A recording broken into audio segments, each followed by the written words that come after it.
Hey, you right, Rowan? Can you hear me? Hey, hey, how's it going? Hey, I'm okay, man. How's everything going? How are you? Good, yeah, really good. Good stuff. Good stuff. Sorry, man. I just got yesterday. I had a bit of an episode with my daughter. She's only two, and Oh no. yeah, it was like high blood pressure, and ended up having to call the paramedics out, and like really went a bit crazy. So had to go. Wow, not good. Yeah, just from high temperature.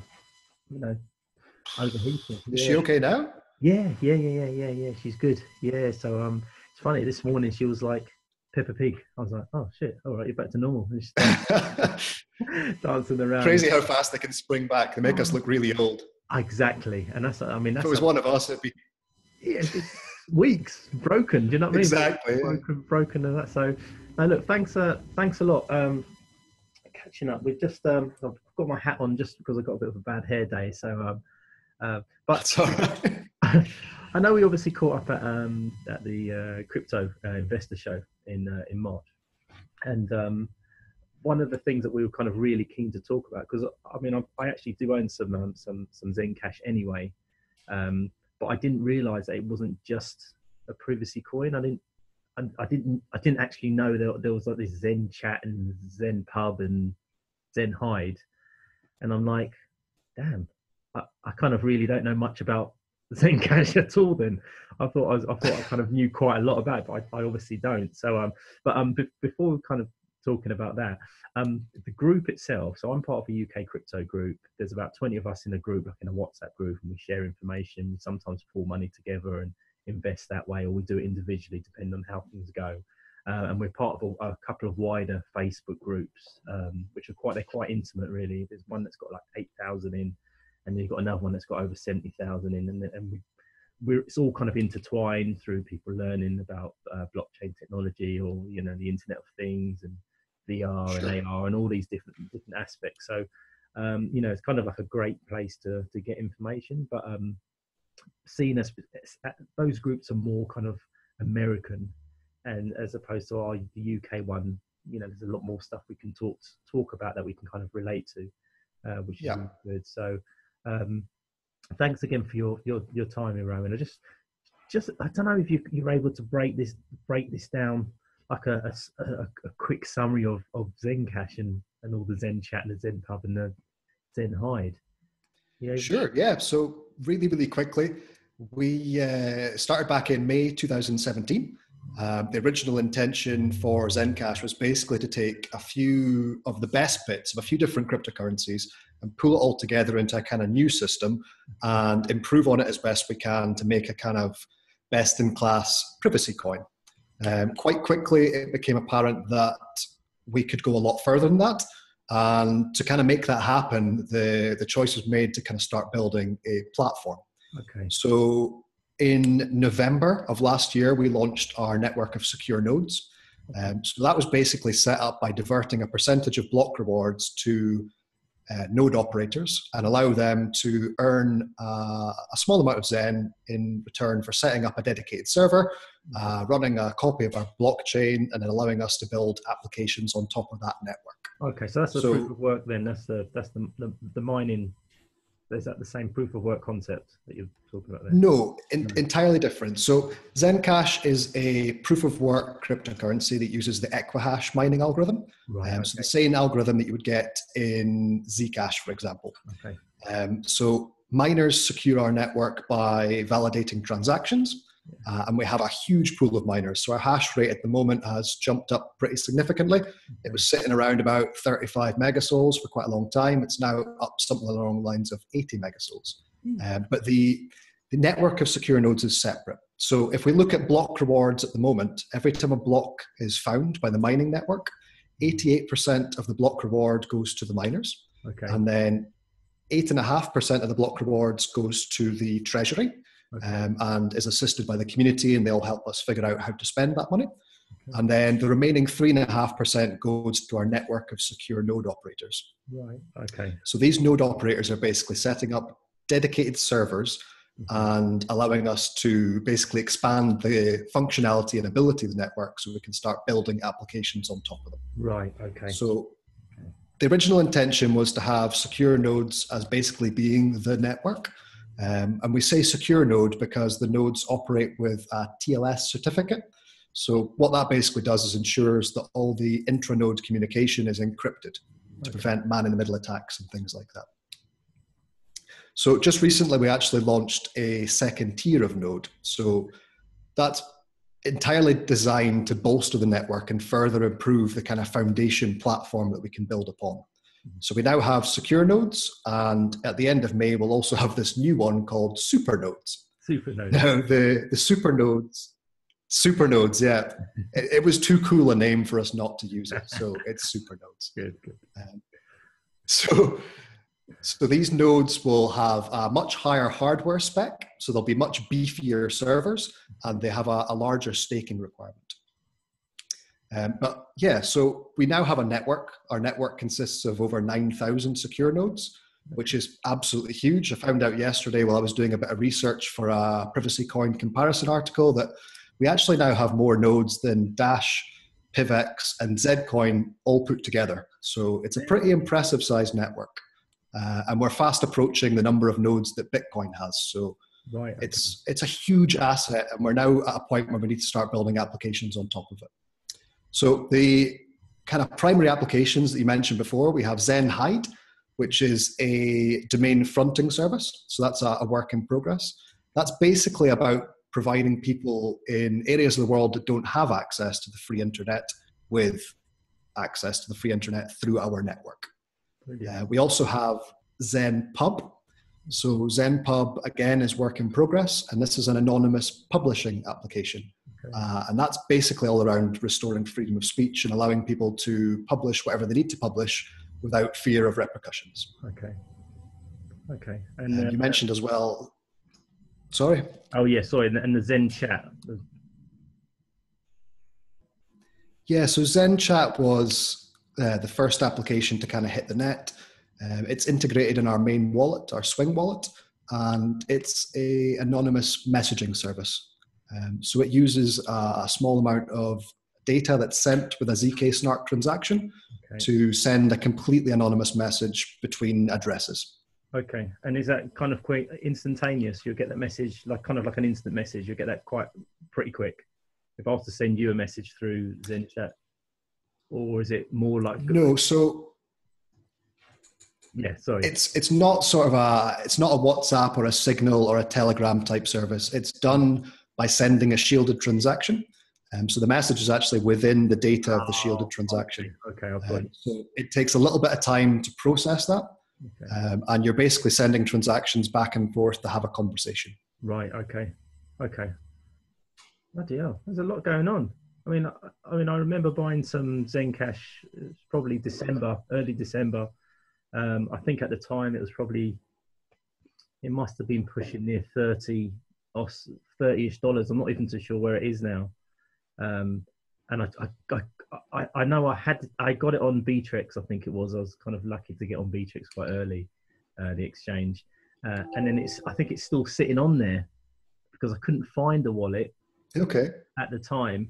Or maybe, things were very hectic with the whole crypto thing. You just, fear of missing out. You feel, oh yeah, I heard about ZenCash, so let me go and get some of those. I want to get some of these. And then you end up not actually securing the coins that you end up getting. So I'm not sure, how long has your wallet been available for your ZenCash coin? Was it available from the beginning? We have a few different wallets. Oh. Yeah, absolutely. So we've been developing and adding wallets as we go along. At the moment, we have Swing, which is the kind of full node. So by full node, I mean it needs to download and sync the full blockchain. And it allows the creation of shielded transactions as well as your normal transparent transaction. And then we have a kind of lightweight client. So the lightweight client doesn't need to sync the full blockchain, but as a trade-off, isn't able to make shielded transactions. So the lightweight client's called Horizon. It's got a pretty slick interface. It's constantly being developed, so we're releasing kind of new iterations of Horizon pretty frequently. And then we also have a web wallet, a paper wallet, and an Android wallet. But a big part of kind of the push for 2018 is about massively improving our usability. And we recognize that our wallets not even just our wallets in general are a big kind of technical stumbling block for a lot of people that want to enter the crypto space. Right. So we're working really hard on completely refactoring all of our wallets and trying to get to a point where we're nice and consistent regardless of which operating system you're on. So whether you pick up an Apple device or an Android, or you're on your Mac or your PC or whatever the case may be, whichever wallet you decide to use, be it a light client or a full node, we want it to be all consistent and clean and above and beyond everything else, really easy to use. So that's well underway. And we're probably looking at releasing the first of the new refactored wallets in the next kind of 6 weeks. So we're pretty close to having them ready. I mean, I haven't heard of, I mean, you know, let's take away the privacy coin side of things. I haven't heard of any organization that has put together or is developing so many wallets. I just seem to, you know, I remember buying, I won't say which one it was, but I remember buying a particular cryptocurrency, and then it took me ages to find out where this wallet was. And then I had to download, you said you had to download the client, and it totally slowed my machine down. And I'm still not even able to get those into the wallet. They're just sitting on the exchange still. So, you know, that's frustrating. So it's really good that you're doing all this. I mean, one thing that I kind of really remember when we actually met was that you were saying about you used to do your mining, or you had your mining company before. And I like the concept of mining because, you know, when you're constantly just throwing money at coins and having to buy coins, just like ZenCash, for instance, how can you get into the mining side of it? How can you be part of, you know, the mining community or mining pools? Can anyone be part of the mining pools, or do you have to have a certain amount of coins or just no? So one of the great things about cryptocurrency is that it's a completely decentralized and open environment. So anybody can participate in lots of different ways. Mining is always a kind of controversial topic. There's always the kind of ASIC versus GPU argument that happens all the time. And it's quite a hot topic at the moment because you might have realized, seen the news that the Bitmain, one of the biggest ASIC producers in the world, have just created an Ethash miner. So that is pointed directly at the Ethereum network. And we now have kind of conversations going on amongst their current miners about whether or not they should be doing anything about that and restoring true decentralization by moving back to GPU only. But Ethereum's a slightly different conversation because they're going proof of stake in the future and all the rest of it. But to answer your question about... to answer about can you participate? Of course. I mean, anybody can participate. The beauty of GPU mining is that the technical requirements are pretty low. So any kind of half-decent off-the-shelf graphics card is capable of submitting shares to a pool and therefore getting paid by the pool in whichever cryptocurrency you decide to support. So you can start off as small as a single graphics card, maybe in kind of a high-end gaming PC, and point that at a pool for ZenCash or for any currency you want to support. And you could, from there, start adding additional cards. So typically, if somebody's mining the graphics cards, they'll set up a kind of a rig with 6 cards. I actually have one just to my right because I use it to heat my office. So you probably can't see it but that's just 6 graphics cards. I can't quite see what I'm pointing at, but you get the kind of rough gist. No, I can see. So with a rig like that, just as a rough, I mean, you know, without the labor costs, how much would that cost to kind of set up? You know, how much would the hardware cost to get a rig like that? Yeah, so I mean, graphics cards can run from anything from sort of £200 up to near enough £1,000 each at this point. Obviously, mining is hot business, and there's a lot of people wanting to jump into it. So the hardware has become pretty difficult to get your hands on. But I mean, a good kind of mid-range or even high-end graphics card, GTX 1070 Ti, probably run you around about £450 each. And they'll submit kind of 500 and 550 sols a second. So it's a good card to start with. So you've got that, and then you've got all the other. But a complete rig of 6 cards, you're probably running somewhere around about £3,000, £3,500. Just depends. the level of the hardware you want to buy. Right. Okay. You could do it for as little as 2,000 if you could get the cards for a good price. See, this is where I'm getting a bit unstuck, because I'm not a technical person. Maybe you don't have to be that technical or hardware tech, but I've been talking to my brother about this for a while, and we had this concept over solar, because we're quite into solar energy and certain projects we've been working on in Africa for a while, and to see whether the controversy around mining and around the all the energy that's been that has to be used in order to mine the coins, whether you could do it through a renewable energy like solar. Do you know of anyone? Do you know of anyone as even, or even maybe like a hybrid system where you could maybe have the solar working 20-25%, and then the rest of the time you've got it from the mains? Do you know anyone that's been able to? I mean, I know we're going a little bit off topic, but do you know anyone who's been able to do that, or have you seen any setup? Sure. No, that's fine. So I still have the mining business in the background. I completely neglect it because all my time is absorbed by ZenCash. I should probably spend a bit more time on the mining, but Zen is kind of what excites me just now. So the mining's just left in a cupboard somewhere or a warehouse. But no, so before I got completely absorbed with ZenCash, my plan was to move entirely to renewable energy. Okay. So I explored a whole bunch of different options. Solar, I mean, I live north of Scotland. Solar is just not going to happen. Even if I had an entire field full of decent high-end solar panels, I still wouldn't produce enough energy to keep a mining farm operational. Okay. So beyond solar, I looked at trying to recover some of the heat produced by mining, and then top that heat up through like a biomass boiler. My two warehouses are right across the road from quite a large brewery, Brewdog. Yeah. So I was going to be basically taking their spent grain, burning it, and using that to top up the heat I already have to produce steam. And then with steam, I could drive a small steam turbine, and the steam turbine would basically power a generator, which would give me effectively as much energy as I wanted. Right. I'm from originally an oil and gas background, and I realized quite quickly that going down that route, I would actually burn just as much CO2 as I would if I was burning coal. Okay. So I've kind of done my bit of destroying the planet, and I kind of wanted to just be as green as I could from now on. So the only real viable option for renewables, certainly in Scotland, is wind power. So my plan was to containerize the mining business, move from warehouses to kind of bespoke containers, and then bring those containers to the site of a few different wind farms in the locality and buy power directly from the farmers.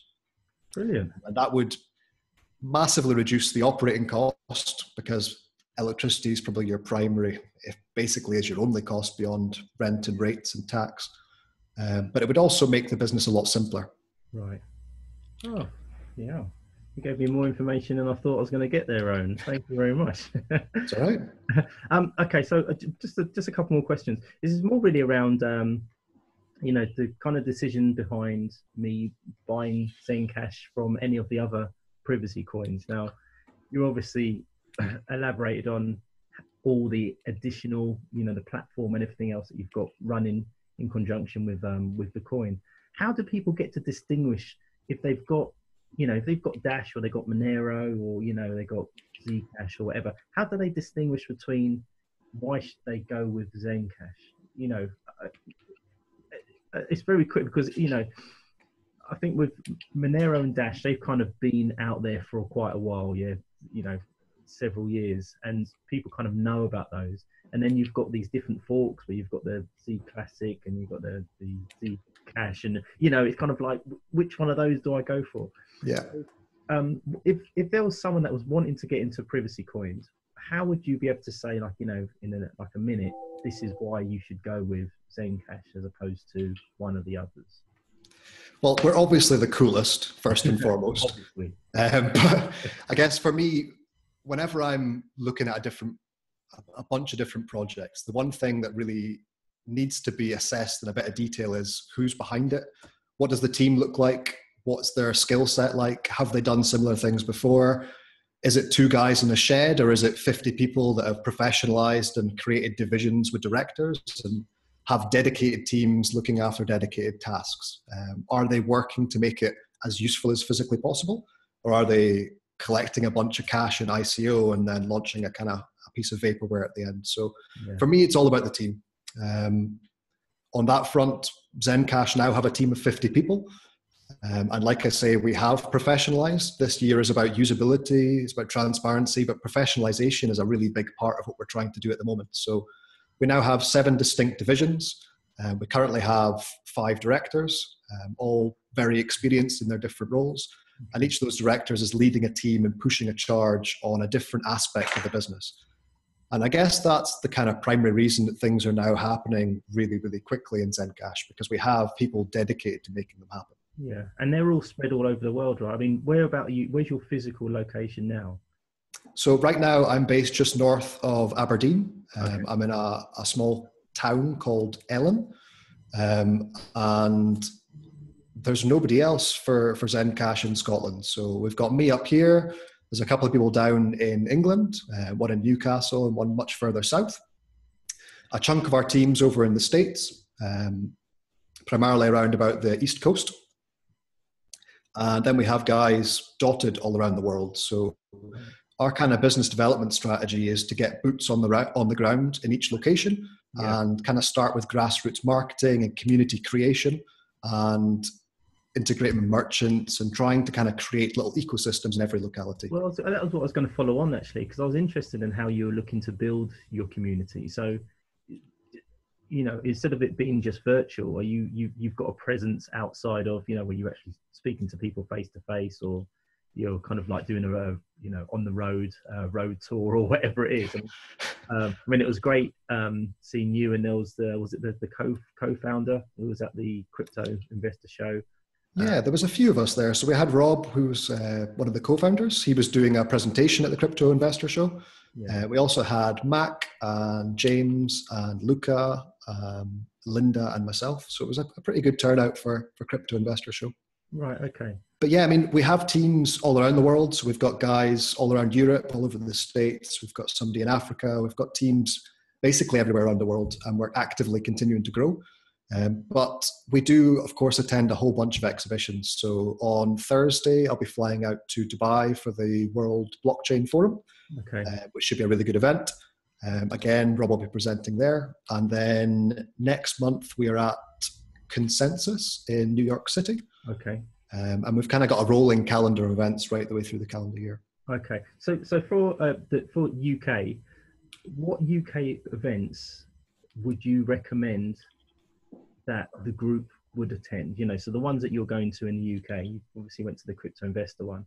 Have you got, or can you remember any of the ones that you've got lined up to go to for the rest of this year, based in the Sure. So we have CoinFest, which I believe is pretty sure this month. I forget the exact dates. I need to check my calendar, but CoinFest is set to be a pretty good event. We also have Blockchain Live. So Blockchain Live is much, much larger. It's in September, and it's back in London. Okay. So we'll be at Blockchain Live again. We'll very likely have a speaking slot. We are exhibiting, so we'll have a booth and stuff there for that. Right, okay. Yeah, I mean, Blockchain Live and the Crypto Investor Show, although the Crypto Investor Show was kind of the inaugural event for those guys, it was fantastic. It was probably one of the best events we've been to so far. So for sure, we'll be going back there next year. Brilliant. Fantastic. Well, I mean, I was quite amazed by it anyway. I just thought I didn't realize there were so many people into crypto for a start. There was a massive queue outside the building. It was just ridiculous. We were waiting out there for ages. So, okay. Well, look, just one last thing. I just kind of wanted to kind of get what's the vibe at ZenCash? Like, you know, what's the life like working there? Because you've been doing the mining stuff for a little bit, and now you're fully immersed in it. You're doing business development. Just to kind of get a bit of a taste of what's it like to be working, you know, for ZenCash. It's absolutely brilliant. So surrounded by like-minded people, we're all here for kind of the right reasons. We all want to make a genuine difference and try and make products that make people's lives better, restore freedom, restore liberty, and all that sort of stuff. So yeah, being surrounded by a whole bunch of people that are full of passion, full of drive, and absolutely committed to making stuff happen is ace. And it's really contagious.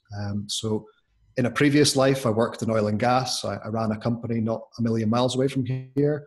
And by the end of it, kind of after 6 or 7 years of working there, I was deflated and just motivation was kind of rock bottom and gone. So starting up mining kind of restored a little bit of it. Yeah. And now that I'm properly engulfed in Zen, I'm back. So motivation is at all-time high. It's ace working in this space.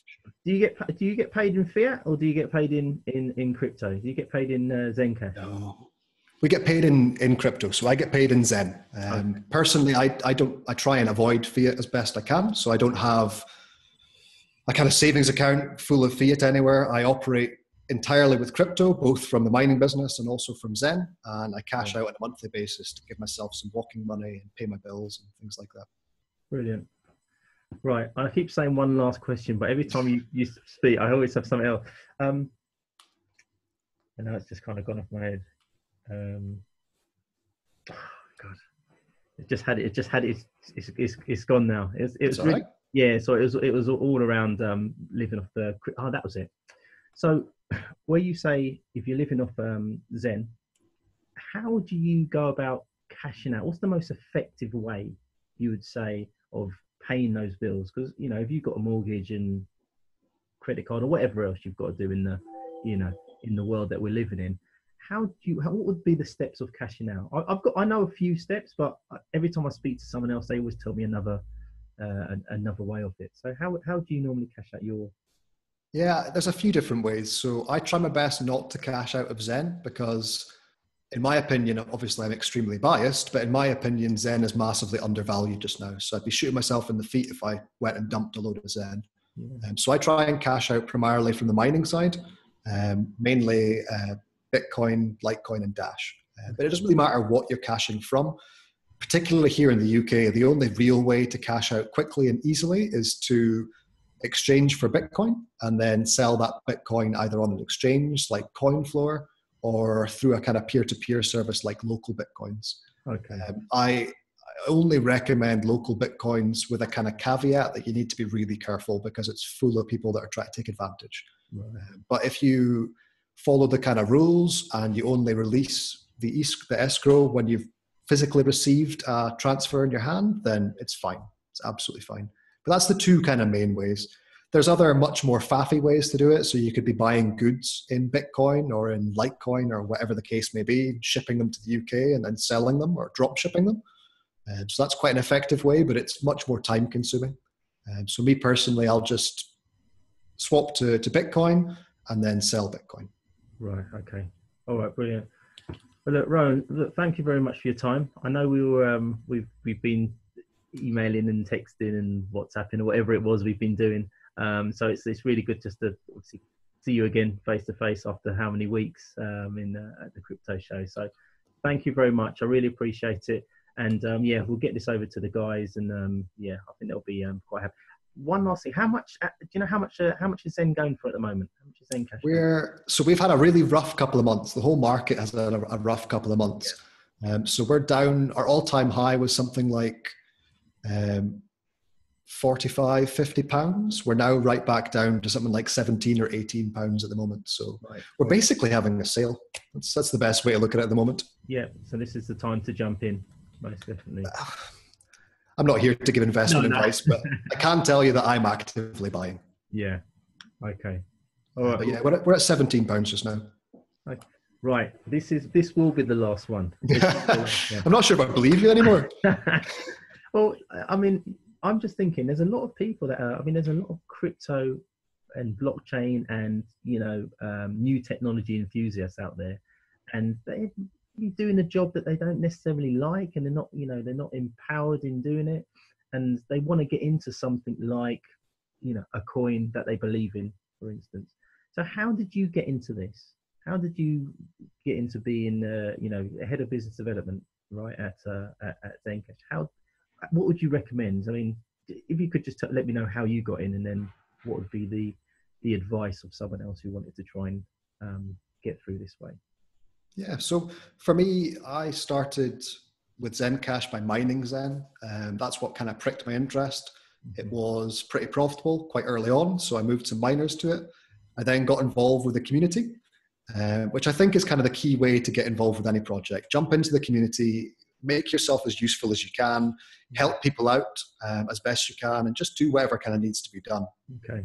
In my case, that's exactly what I did. One of the great things about Zen is that we're kind of open and we allow people to make proposals.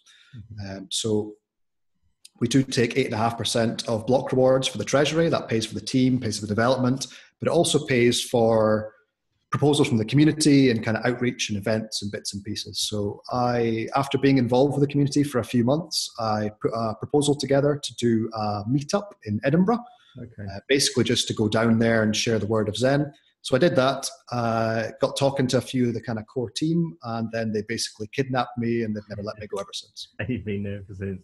That's basically what happened. Yeah, that's the short version. Oh, brilliant. All right. Absolutely no regrets. Love it. Yeah, well, look, you know, you spoke so passionately about it when we did meet up. So, yeah, glad that you could free up the time to speak to me anyway today. So, listen, that is it. Thank you very much. I really appreciate that. You have a good day. I hope we'll stay in touch. It'll be I'm definitely. I know I've got some Zen. Will be buying some more. It's a funny one, isn't it? Because I mean, the good thing that I do like about Zen is that you are a proper privacy coin. There's no backdoor to compliance or anything like that. You're either privacy or not, and if you don't like it, you don't like it, and you're not going to bend. So that's what I like about it, to be honest. So, no, brilliant. Thank you very much. I can actually hear one of my daughters downstairs now, so perfect timing to shoot off. So great. Well, thank you for having me. Thanks very much, and definitely stay in touch. Okay. Cheers. Thanks a lot, Rowan. Take care. Take care. Bye bye. Thanks. Bye.